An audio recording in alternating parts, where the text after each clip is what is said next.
ప్రజల కన్నీళ్లు తుడవడానికి రాజకీయాల్లోకి వచ్చానని జనసేన అధినేత పవన్ కళ్యాణ్ అన్నారు. కాకినాడలో పలువురు నేతలు పవన్ సమక్షంలో జనసేనలో చేరారు. ప్రజల్లో పోరాటమే మార్పును తీసుకొస్తుందన్నారు. పోరాటంతోనే జనసేన అధికారంలోకి వస్తుందన్నారు. ప్రజల సమస్యలను చంద్రబాబు జగన్లు పట్టించుకోవడం లేదని విమర్శించారు. అనుభవం ఉన్న వ్యక్తి సీఎం కావాలని నాడు చంద్రబాబుకు మద్దతిచ్చానన్నారు పవన్.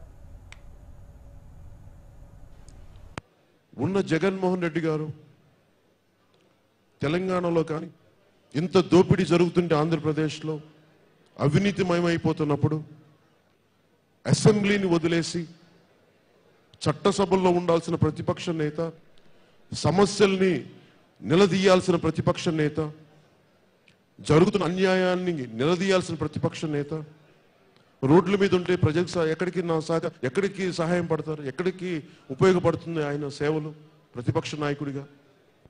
ఆంధ్రులు అన్యాయం జరుగుతుంటే ఎలుగెత్తి బలంగా మాట్లాడలేని వ్యక్తి పవన్ కళ్యాణ్ వ్యక్తిగత జీవితాన్ని తిట్టడానికి నోరు వస్తుంది కానీ ఆంధ్రుల ఆత్మగౌరవం దెబ్బతింటారు తెలంగాణ కాంగ్రెస్ నాయకులు అంటారు. రాష్ట్ర అభివృద్ధిలో అధికార ప్రతిపక్ష నేతలు విఫలమయ్యారని జనసేన అధినేత పవన్ కళ్యాణ్ అన్నారు. తెలుగు జాతి ఆత్మగౌరవం దెబ్బతీసిన టీడీపీ ఎన్టీఆర్ విగ్రహానికి దండలు వేయడం మానేయాలన్నారు. రాష్ట్రం కోసం, తెలుగు ప్రజల కోసం నేను బాధ్యత తీసుకున్నానన్నారు. భయంతో మార్పు సాధ్యం కాదన్నారు. అలాంటి కాంగ్రెస్ తో ఈ రోజున కూర్చోబెట్టి ముఖ్యమంత్రి గారు వెళ్ళి రాహుల్ గాంధీ కాళ్ళు పట్టుకొని మీరు సపోర్ట్ చేయాలంటే నాకు నిజంగా తెలుగు జాతి ఆత్మగౌరవాన్ని దెబ్బ కొట్టడానికి ఇంతకు మించి ఏం కాదు. దాని బదులు ఓ పని చేయండి, మీరు రామారావు గారి విగ్రహాలకి దండలేయడం మానేయండి.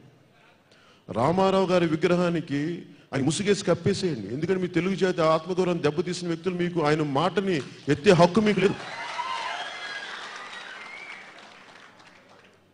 ఒకటే చెప్తామని వీళ్ళందరికీ చూస్తాను, తెలుగు జాతి కట్టుబొట్టు మీద, సంస్కృతి మీద, సంప్రదాయాల మీద, భాష మీద మీకు విలువ లేనప్పుడు మీరేం రక్షిస్తారు? ఆంధ్ర ప్రాంతాన్ని, ఆంధ్రప్రదేశ్ని మీరే రక్షించగలరు? ఇన్నిసార్లు ఆత్మగౌరవం తాకట్టు పెట్టేవాళ్ళు.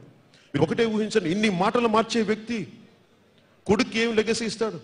కొడుక్కి ఏం వాసిస్తారు? ఆయన వారెవ్వరికి, బాలకృష్ణ గారికి కానీ లోకేష్ గారికి కానీ వీళ్ళెవ్వరికి నిబద్ధత లేదు. నోటికి ఏదో వస్తుంది మాట్లాడేస్తారు. ఇష్టానికి అలా మాట్లాడద్దు. నేను ఒక మాట్లాడితే చాలా జాగ్రత్తతో మాట్లాడాలి. మీరు నాయకులు, సంఘాన్ని నడిపే వ్యక్తులు, మీరు ఇష్టారాజ్యంగా మాట్లాడతారంటే ఎట్లా? బులెటిన్లో మరో షార్ట్ బ్రేక్ తీసుకుందాం. Stay with us.